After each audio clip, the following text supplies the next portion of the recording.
September 1939. Poland is getting crushed.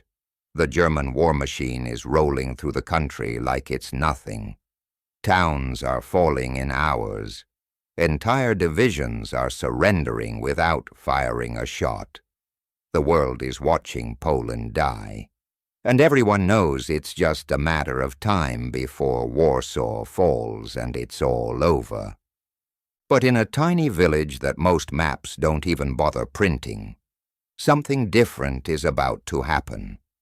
Something that will make German generals stop in their tracks and question everything they thought they knew about this war.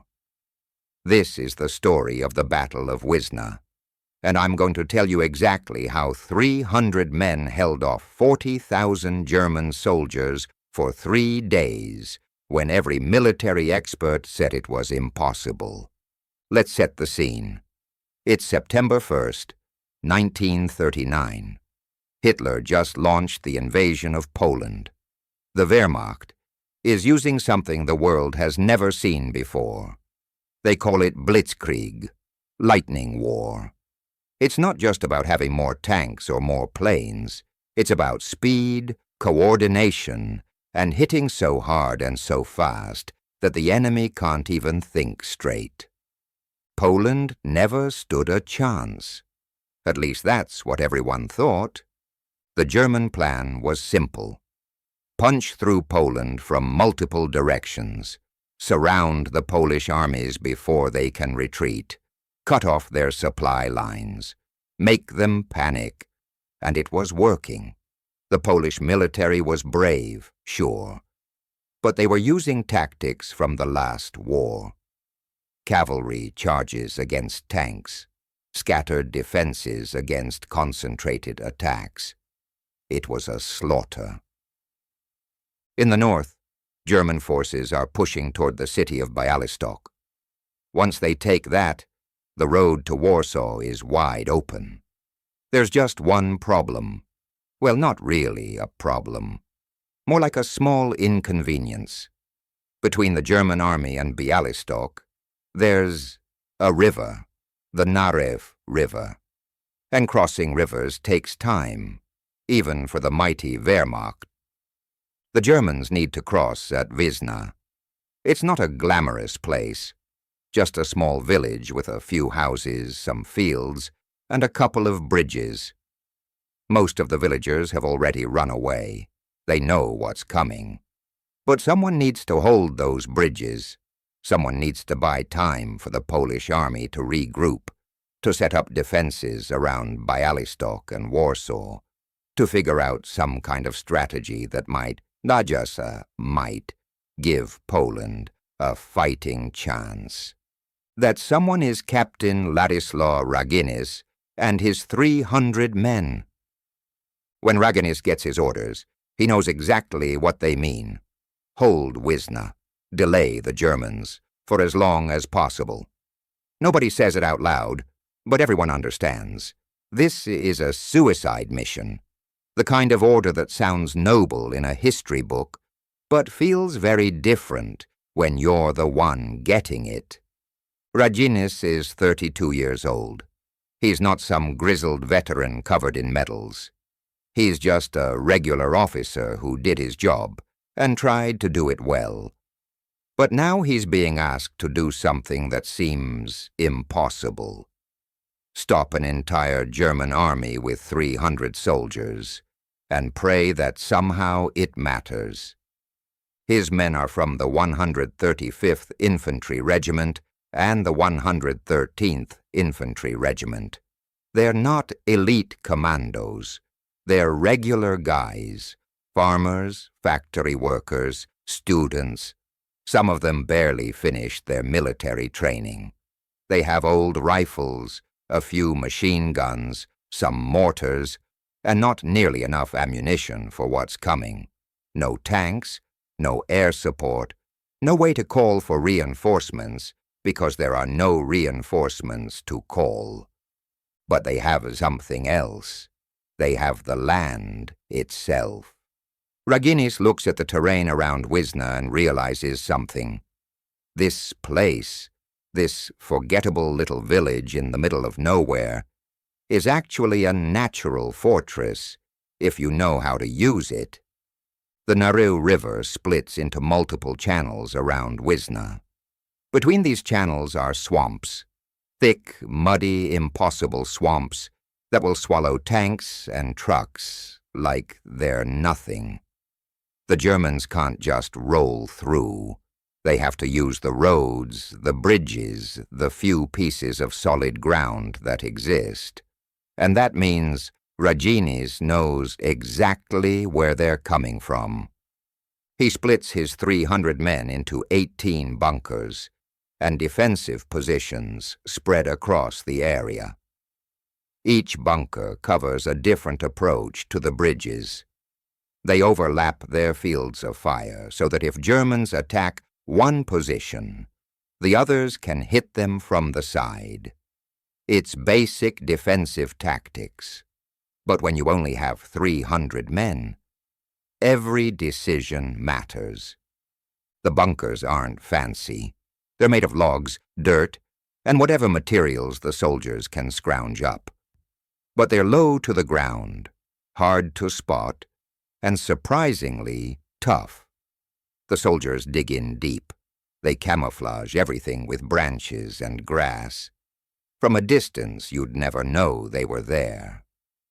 Raginis moves between the positions, checking on his men. He knows most of them are terrified. Hell, he's terrified too. But he doesn't show it. He cracks jokes. He shares cigarettes. He tells them they're going to make history. And somehow they believe him. Or maybe they just don't have any other choice but to believe him. On September 7th, German reconnaissance planes fly over Wisna. They're looking for Polish positions, trying to figure out how defended the crossing is. Raginis orders his men not to shoot. Don't reveal your positions. Let the Germans think this is going to be easy. The planes fly away. The German commanders look at the reports. A few hundred Polish soldiers, at most. Probably less. This won't take long. Maybe a few hours. Send in one division to clear them out, and let's keep moving. On September 8th, the Germans arrive. First comes the artillery. Shells start falling on the Polish positions like rain. The bunkers shake. Dirt and wood splinters fly everywhere. Men press themselves against the walls and pray that the logs above them hold. The bombardment goes on for hours. It's not just about destroying the bunkers. It's about breaking the defenders psychologically, making them so scared, so exhausted, that when the infantry comes, they'll just surrender. But the bunkers hold. Most of them anyway. Then the German infantry moves forward. Soldiers from the 10th Panzer Division and the Lutzen Brigade. Thousands of them. They advance in formation, confident, well-trained. They expect the Polish positions to be in ruins. They expect scared soldiers waving white flags. What they get is a wall of machine gun fire. The Polish soldiers open up all at once. Bullets tear through the German formations. Men fall. Others dive for cover. The Germans are shocked. This was supposed to be easy. These Polish positions should have been destroyed by the artillery. But they're very much not destroyed, and the Poles are fighting like their lives depend on it. Which, of course, they do. The German officers regroup. They call in more artillery. More shells fall on Wisna. The bunkers take more damage, but they're still operational. The Germans attack again, and again the Polish machine guns cut them down. This goes on all day. Attack, get pushed back, bombard the positions, attack again. By nightfall on September 8th, the Germans have made almost no progress. Bodies are piling up in front of the Polish positions. The German commanders are furious. How is this possible? How are 300 Polish soldiers stopping an entire division? They call in reinforcements, more artillery, more infantry. They're going to throw everything at Wisna until there's nothing left. September 9th starts with another massive bombardment. This time, it's worse. The Germans are using everything they have: heavy artillery, mortars, airstrikes. Stukas dive from the sky and drop bombs on the Polish positions. The noise is deafening. The earth itself seems to be exploding. Several bunkers are destroyed. Men are buried alive. Others are killed by shrapnel or concussive force. The Polish defensive line starts to develop gaps. But the survivors keep fighting. They drag wounded men to safety. They redistribute ammunition from destroyed positions to ones that are still operational. They patch up holes in the bunkers with whatever they can find. When the German infantry attacks again, the Poles are ready. Maybe they don't have as many machine guns as before, but they're still there, still firing. The Germans take heavy casualties again. They're starting to respect these Polish soldiers, maybe even fear them a little. But respect doesn't win wars. Numbers do, and the Germans have the numbers. By the afternoon of September 9th, German forces finally manage to flank one of the Polish positions. They get behind a bunker and attack it from the side. The Polish soldiers inside fight until they run out of ammunition. Then they fight with bayonets and shovels and whatever they can grab. When that bunker finally falls, there are no prisoners. Everyone inside is dead. One by one, the Polish positions start to fall.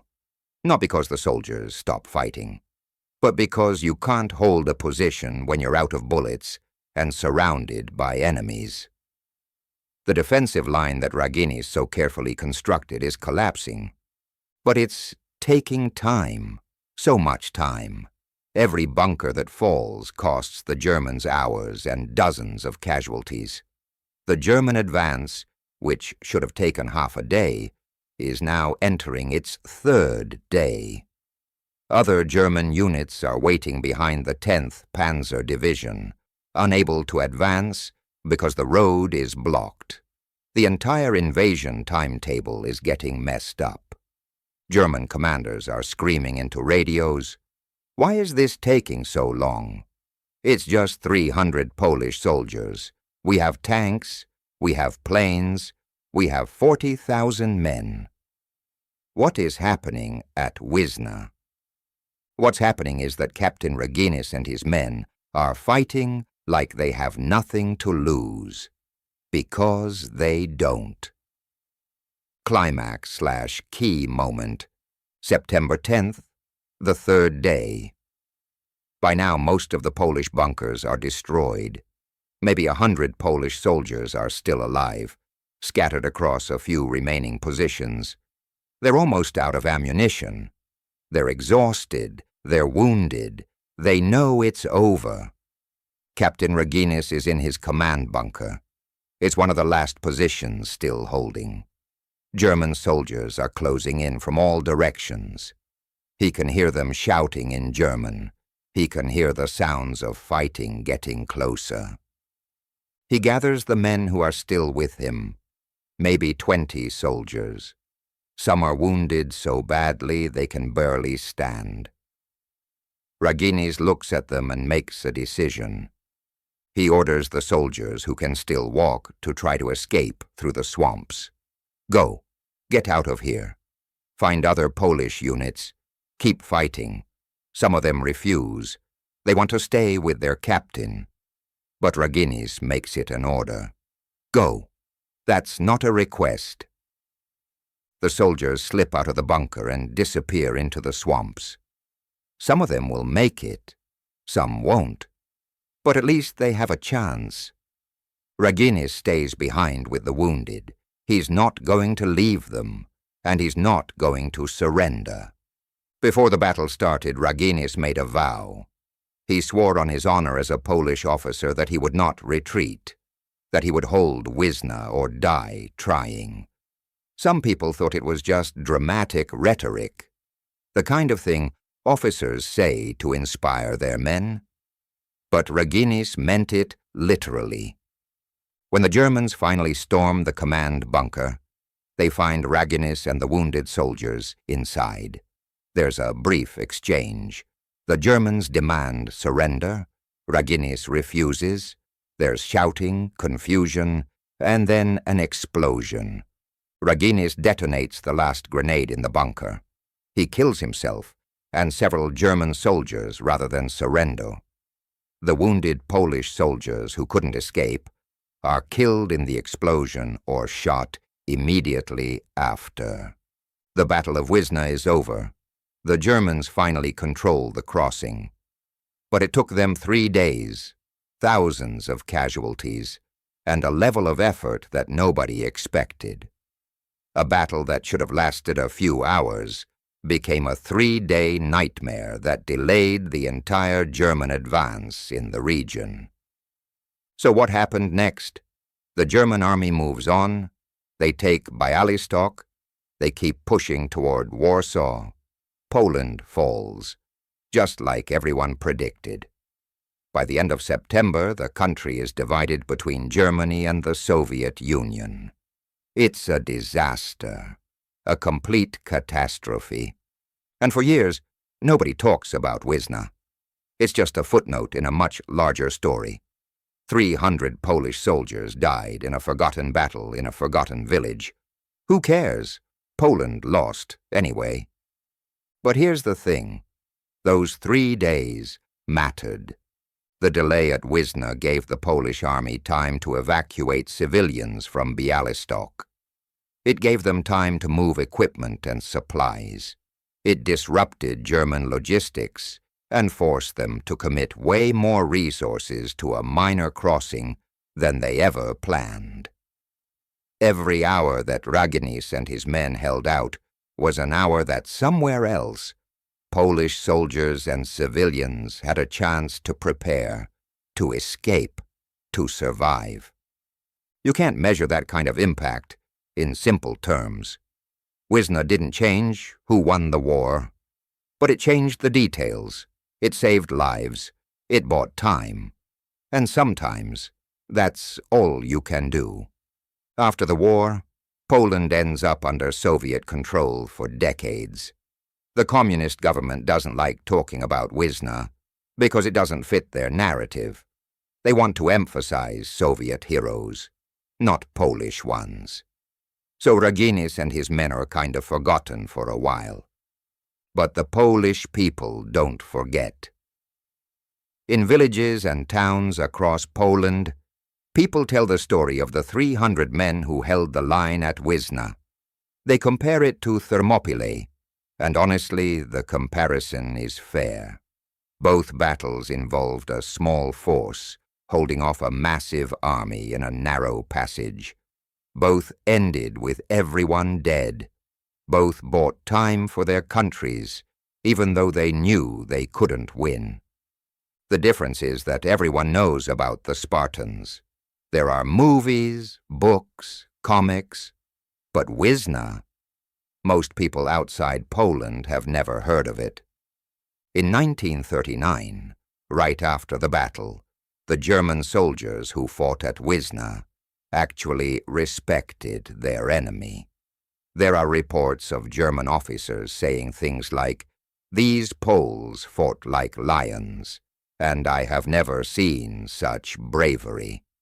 Some German units gave military honors to the fallen Polish soldiers, which was rare. They recognized that what happened at Wisna was something special, even if they were on the opposite side. After the war ends and Poland regains independence in 1989, the story of Wisna starts to come back into public consciousness. Historians dig into the records.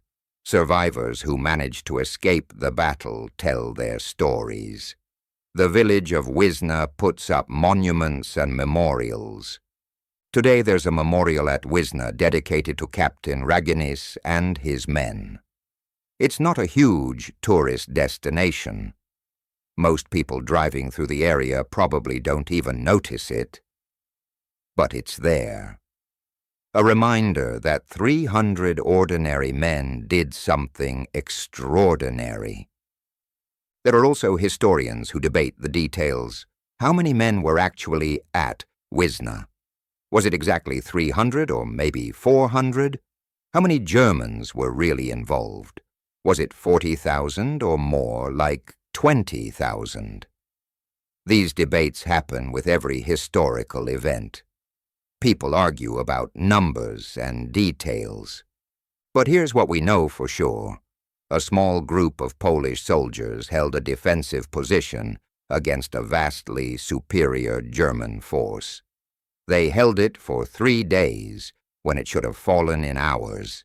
They inflicted heavy casualties on an army that was supposed to be unstoppable. And they did it knowing they were going to die. That's not propaganda. That's not exaggeration. That's just what happened. Let's talk about why battles like Wisna matter beyond the immediate tactical situation. When the Germans invaded Poland, they were using blitzkrieg for the first time on a large scale. The whole strategy depended on speed and momentum. Keep moving fast. Don't let the enemy recover. Don't give them time to think. Every time that momentum got interrupted, even for a few hours, it created problems. Wisna interrupted that momentum for 3 days. The Germans learned something important at Wisna. Polish soldiers were not going to be pushovers. They were going to fight, and that meant the invasion was going to be harder than some German commanders thought. Did it change the outcome? Number. Germany still won in Poland, but it changed how they won. It made them more cautious. It made them commit more resources. And in a weird way, it might have even saved some Polish lives because the German advance slowed down enough in certain areas that civilians could evacuate. There's also something to be said about the psychological impact. For the Polish people, who were watching their country get destroyed, hearing about Wisna meant something. It meant that someone fought back. Someone stood up and said, "No, you can't just roll through here." Even if they lost, even if they all died, they fought. And that mattered to Polish morale during the occupation years that followed. For the rest of the world, Wisna should have been a wake-up call.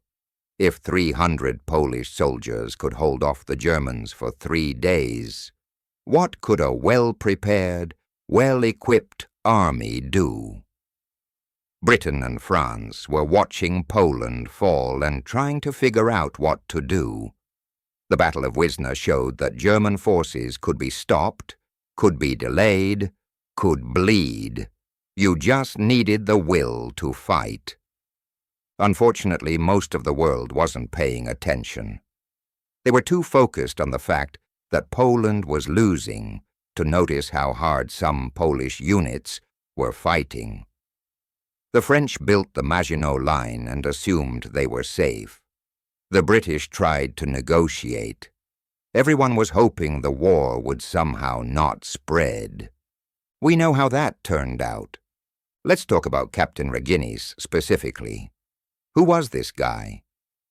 Before the war, he was just a regular officer. He wasn't famous. He wasn't particularly ambitious. He did his job and went home to his family. He had a wife. He had a normal life. When the war started, he could have run. A lot of officers did. When it became clear that Poland was losing, some commanders just disappeared. They fled to Romania or Hungary or anywhere that wasn't being invaded. Nobody would have blamed Raginis if he had tried to escape with his men. instead of making a last stand. But he stayed. Why? Maybe it was duty. Maybe it was honor. Maybe he just couldn't stand the idea of letting the Germans walk through without a fight. We don't really know what was going through his head, because he died in that bunker. What we do know is that his men respected him enough to follow him into a battle they knew they couldn't win. That says something about the kind of leader he was. You can order soldiers to fight, but you can't order them to fight like the men at Wisna fought. That kind of effort comes from respect and trust. There's a letter that Raginis wrote before the battle. He gave it to one of the soldiers who later escaped. In the letter, he talks about his duty to Poland and his determination to hold the line, no matter what. He knew he was going to die. He accepted it, and he did it anyway. That's the kind of person Captain Raginis was. Now let's talk about the soldiers. The 300 men who fought at Wisna came from different backgrounds. Some were career soldiers who'd been in the army for years. Others were conscripts who got drafted right before the war started. They were farmers who had never left their villages before. They were city kids who thought military service would be boring. None of them signed up to die in a swamp holding off 40,000 Germans. But when the time came, they did their jobs. They followed orders. They fought until they physically couldn't fight anymore. Some of them survived. The soldiers who escaped through the swamps, the ones Raginis ordered to leave before the final assault. They spent the rest of the war fighting with partisan groups or trying to make it to Allied countries to join the Polish forces in exile. Some of them survived the war and lived long enough to tell their stories. But most of them died at Wisna. They're buried there in a cemetery that most people will never visit. Their names are on a memorial that most people will never read. They don't have movies made about them. They don't have video games or TV shows. But they did something that most people will never do. They stood up to evil, and they didn't back down. Let's talk about the German perspective for a minute. The soldiers who fought at Wisna weren't cartoon villains. They were just soldiers following orders, same as the Poles. A lot of them probably didn't even want to be there. They got drafted, got put in a uniform, and got told to invade Poland. But they were part of an invasion that killed millions of people and started the deadliest war in human history. So while we can acknowledge that many German soldiers were just regular people caught up in horrible circumstances, we also can't ignore what they were doing. The German commanders at Wisna were furious about the delay. They had schedules to keep. They had objectives to reach. Every day wasted at some tiny village in the middle of nowhere was a day that the overall invasion plan fell behind. Some of them probably wanted to just bypass Wisna entirely, but they couldn't. They needed those bridges. So they threw more and more resources at the problem until it was solved. And yeah, they eventually won. But it cost them way more than it should have. And I bet some of those German officers went to sleep at night thinking about those 300 Polish soldiers and wondering what the hell they were fighting for that made them so determined. There's a concept in military history called a delaying action. It's when you're not trying to win. You're just trying to slow the enemy down. Buy time for someone else to prepare. And usually delaying actions are fought by soldiers who know they're probably going to die. Wisna was a perfect example of a delaying action. Raginis wasn't under any illusion that he could stop the German army. He just needed to delay them. And he did. For 3 days, which might not sound like a lot, but in the context of blitzkrieg and fast-moving warfare, 3 days is an eternity. Every delaying action like Wisna is a tragedy. It's a group of soldiers getting sacrificed so that maybe, somewhere else, something good can happen. Maybe civilians can escape. Maybe other soldiers can prepare better defenses. Maybe it buys enough time for help to arrive. Although at Wisna, no help was coming. The soldiers who fight delaying actions are making a conscious choice. They're choosing to die so others might live. And that's one of the most selfless things a person can do. Now I want to talk about why stories like Wisna need to be told. Because here's the thing. History is full of battles like this. Small groups of soldiers holding impossible positions. Last stands. Delaying actions. Most of them are forgotten.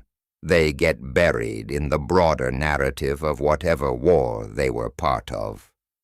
But each one of those battles was made up of real people with real lives who made real choices. And when we forget those stories, we lose something important. We lose the reminder that ordinary people are capable of extraordinary things. We lose the examples of courage and sacrifice that might inspire future generations. The Battle of Thermopylae gets remembered because ancient Greek historians wrote about it, and because it fits a certain narrative that Western culture loves, the heroic last stand against overwhelming odds. But there have been hundreds of battles throughout history that were just as impressive, just as important, and they don't get remembered because they happened at the wrong time or in the wrong place or to the wrong people. Wisna deserves to be remembered, not because it changed the outcome of World War II. It didn't. But because 300 men did something incredible, and they deserve to be honored for it. There's also a lesson here about how war actually works. Movies and video games make war look exciting, strategic, clean, good guys versus bad guys, clear objectives and heroic victories. Real war is nothing like that. Real war is terrifying and confusing, and often meaningless. Soldiers fight and die in places they've never heard of for reasons they don't fully understand. They follow orders even when those orders are basically death sentences. They watch their friends get killed, and then they keep fighting because what else can they do? The Battle of Wisna shows us what real war looks like. It's not glorious. It's men huddled in bunkers while artillery shells tear apart the world around them. It's running out of ammunition, and knowing that when you run out, you're dead. It's making impossible choices about who gets to try to escape and who has to stay behind. And it's also about ordinary people finding courage they didn't know they had. It's about soldiers who were terrified but fought anyway, because their friends were fighting and they couldn't let them down. It's about a captain who kept his men together and kept them fighting, even when the situation was hopeless. That's the real story of Wisna, not some propaganda piece about heroic Polish warriors. Just regular people in an impossible situation who did the best they could. After the war, Poland spent decades under Soviet occupation. The communist government tried to control the narrative of World War II. They emphasized Soviet heroism and downplayed Polish contributions. Stories like Wisna were inconvenient because they celebrated Polish soldiers fighting without Soviet help. But the story survived anyway. People told it to their children. Veterans who survived the war whispered about it. And when Poland finally regained independence in 1989, one of the first things people wanted to do was honor the soldiers who had fought for Poland during the war. Memorials went up. Books were published. Historians started researching the battle in detail. And slowly, the story of Wisna started to reach a wider audience. Today in Poland, Captain Raginis is considered a national hero. There are streets named after him. Schools teach about the Battle of Wisna. Young Polish soldiers learn about what 300 men did with almost no support and impossible odds. But outside Poland, most people still don't know the story, which is why I'm telling it to you now. So what's the takeaway here? What's the point of knowing about some battle that happened 85 years ago in a country most people couldn't find on a map? The point is that history is full of forgotten heroes, people who did incredible things and then got lost in the shuffle of bigger events. The Battle of Wisna wasn't the biggest battle of World War II. It wasn't the bloodiest or the most strategically important. But it mattered. It mattered to the civilians who got evacuated from Bialystok because the German advance was delayed. It mattered to the Polish soldiers who saw that someone was willing to fight back. It mattered to the German commanders who realized this war wasn't going to be as easy as they thought. And it should matter to us because it reminds us what ordinary people are capable of when they're pushed to the edge. Captain Raginis and his 300 men weren't superheroes. They were farmers and shopkeepers and students. They had families and friends and normal lives. And when their country needed them, they stood up and fought. They didn't win. They all died, or most of them died anyway. Their sacrifice didn't change the outcome of the war. Poland still fell. Millions of Polish people still died in the occupations that followed.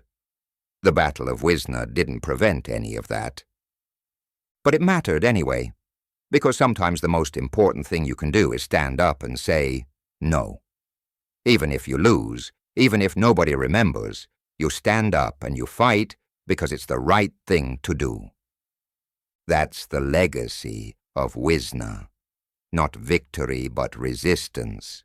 Not success, but courage. Not fame, but honor. 300 men held off 40,000 for 3 days.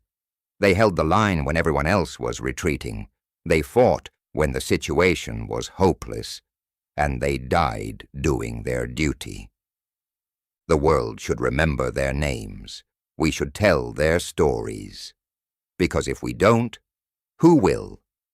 Captain Ladislaw Raginis and the 300 soldiers at Wisna did something extraordinary. They earned their place in history, not as a footnote, not as a minor detail in the story of Poland's defeat, but as an example of what courage looks like when everything is falling apart. So the next time someone brings up the 300 Spartans at Thermopylae, maybe mention the 300 Poles at Wisna. They deserve it. Call to action. If this story hit you the same way it hit me, subscribe.